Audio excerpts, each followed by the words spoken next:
और अब रुक करेंगे विधानसभा के बजट सत्र की खबर का। झारखंड विधानसभा बजट सत्र से जुड़ी आपको बड़ी खबर बता रहे हैं, जहां विधानसभा बजट सत्र का आज 15वां दिन है।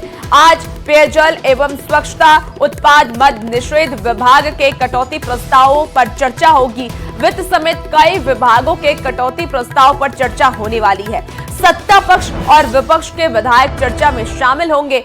सदन के अंदर और बाहर हंगामे के आसार जताए जा रहे हैं। बड़ी खबर आपको विधानसभा सत्र से जुड़ी हुई बता रहे हैं, जहां आज पेयजल एवं स्वच्छता उत्पाद मद निषेध विभाग के कटौती प्रस्ताव पर चर्चा होने वाली है।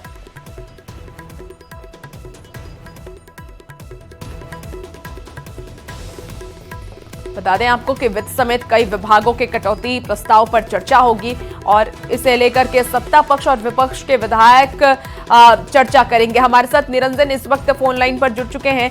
निरंजन, आज जो चर्चा होने वाली है इसमें किन किन मुद्दों को विशेष ध्यान में रखा जाएगा?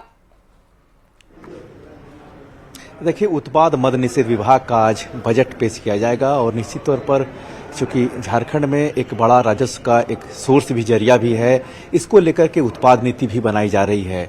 और कहीं न कहीं जो मैया समान योजना की जो राशि है, सरकार इस बात को लेकर के साफ तौर पर कहा है कि इसको जो राजस्व हैं, राजस्व बढ़ोतरी को लेकर के उत्पाद विभाग नीति बना रही है। और आज इसी को लेकर के सदन में मंत्री जो है योगेंद्र प्रसाद, वो बजट पर चर्चा करेंगे और बजट पेश करेंगे और उस पर परिचर्चा भी होगी। और जिस तरह से आप देख रहे हैं कि लगातार मैया समान योजना को लेकर के एक बड़ी बहस छिड़ी हुई है पूरे झारखंड प्रदेश में, सत्ता पक्ष का हो या विपक्ष हो, सभी इस बात को लेकर के नाराजगी जाहिर भी कर रहे हैं जो विधायक हैं विपक्ष का, कि इसकी जो राशि है वो कहाँ से आएगी। और आपने देखा कि कुछ दिन पहले यानी जो कैबिनेट की बैठक हुई थी उसमें भी कोयला और लौह एस पर भी कई गुना की बढ़ोतरी की थी। और अब जबकि आज बजट सत्र के दौरान उत्पाद मद निषेध विभाग का बजट पेश किया जाएगा और सरकार इसको लेकर के बड़ी नीति बनाने जा रही है। अब देखना यह है कि अब इस पर कितनी कुछ चर्चा होती है और सदन के अंदर क्या प्रस्ताव लाती है। ये 11वीं से सदन का सत्र शुरू होगा, कार्यवाही शुरू होगी। उसके बाद सेकेंड हाफ में मंत्री अपने बजट को लेकर के चर्चा करेंगे और इस पर बहस होगी। लेकिन जिस तरह से पिछले कई दिनों से देखा कि आपने कल स्वास्थ्य विभाग पर भी चर्चा हुई है, लगातार सभी विभागों का प्रत्येक दिन बजट सत्र के दौरान विभागों का बजट रखा जा रहा है और इसको लेकर के एक बड़ी बहस छिड़ी हुई है, खास करके राजस्व बढ़ोतरी को लेकर के। लेकिन चूंकि सरकार का एक बहुत बड़ा आय का जरिया होता है राजस्व उत्पाद विभाग का, उत्पाद नीति भी सरकार ने बनाई है। चूंकि आपने देखा कि छत्तीसगढ़ का मॉडल अपनाया है और यहाँ पर पूरे झारखंड प्रदेश में एक अच्छा माना जाता है संकेत कि यहाँ जो बिक्री होती है शराब की वो बहुत ज़्यादा खपत होती है। लेकिन अब देखना यह है कि आज मंत्री इस बात को लेकर के इस सदन के अंदर रखेंगे और इस पर भी चर्चा होगी। और निश्चित तौर पर हंगामे के आसार इसलिए भी ज़्यादातर बढ़ते जा रहे हैं क्योंकि सरकार की नीतियों को लेकर के जो विपक्षी दल है, मुख्य विपक्षी दल भाजपा, वो लगातार सदन के अंदर और सदन के बाहर सरकार को घेरने का काम कर रही है। और लगातार आपने देखा कि दो दिन पहले भी एक भाजपा के विधायक जो प्रोसीडिंग का पेपर होता है, उन्होंने स्पीकर के सामने, यानी जो स्पीकर का जो आसन होता है उसको ठीक सामने उन्होंने पेपर फाड़ा था। इसको लेकर के सत्ता पक्ष भी हंगामा किया।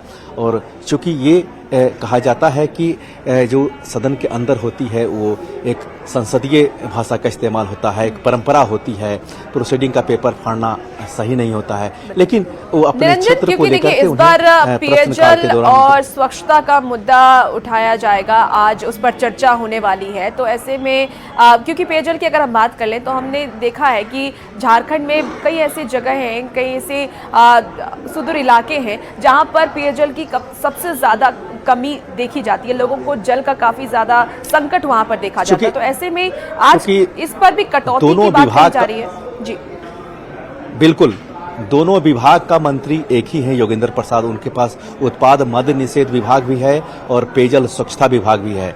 आपने देखा कि कल रांची के जो मुख्य इलाके हैं, वीआईपी इलाके, हरमू में हाउसिंग कॉलोनी में, वहाँ जल मीनार को लेकर के भी हंगामा हुआ और जो केंद्र सरकार की जो नीति चल रही है जल नीति, उसको लेकर के भी कई जिलों में इस योजना को लेकर के जो प्रारूप है तैयार किया गया था। लेकिन अगर हम बात करेंगे जमीनी सच्चाई क्या है, तो कई ऐसे जिले हैं जहां पर ये मीनार तो बन गए हैं लेकिन सुदूर ग्रामीण इलाकों में जल नहीं पहुंचाया जा रहा है। इसको लेकर के जो बैठकें होती है संसद और जो क्षेत्र के होते हैं जो स्थानीय सांसद और विधायक, इस पर भी कई बार चर्चा हुई और इसको लेकर के सवाल भी उठाए गए थे स्थानीय प्रशासन को लेकर के। लेकिन आपने जब ये सवाल किया तो निश्चित तौर पर आज सदन के अंदर अगर इस बात की चर्चा होती है तो चूंकि विपक्षी दल जरूर सवाल उठाएंगे, क्योंकि कई ऐसे इलाके हैं, गर्मी की भी शुरुआत हो चुकी है, मार्च का महीना है और कई इलाकों में, रांची की अगर हम बात करें तो कई ऐसे इलाके हैं जहां जल की बाहरी किल्लत हो रही है। बिल्कुल बिल्कुल निरंजन, देखिए जल की किल्लत है और ऐसे में आज सरकार की तरफ से चर्चा किया जाएगा। देखिए हमारे साथ निरंजन जुड़े हुए हैं और विधायकों का पहुंचना अब शुरू हो चुका है। सीधे निरंजन के पास चलेंगे। निरंजन, हम कोशिश करेंगे कि जो मुख्य विपक्षी दल है उससे बात करने की।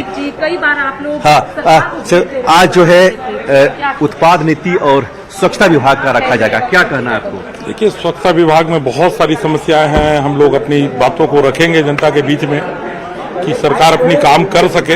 हम लोग हमेशा मार्गदर्शन दे रहे हैं, लेकिन सरकार को सुननी चाहिए कि कोई भी अगर विधायक है, चाहे नया हो या पुराना हो, या कोई भी हमारे नेतागण है, पक्ष सत्ता पक्ष के हो या विपक्ष के हो, सारी बातों को सुन के आज 2025 में इस तरह का काम करे कि लगे कि कोई काम हुआ है।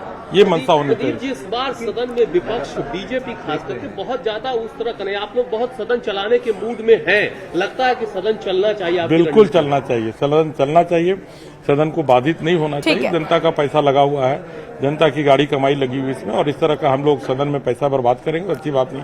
समय नहीं बर्बाद होना चाहिए। ठीक है निरंजन, आप नजर बना के रखिए और अपडेट आपसे लेंगे। बहुत शुक्रिया जानकारी के लिए और खबरों में आगे बढ़ेंगे।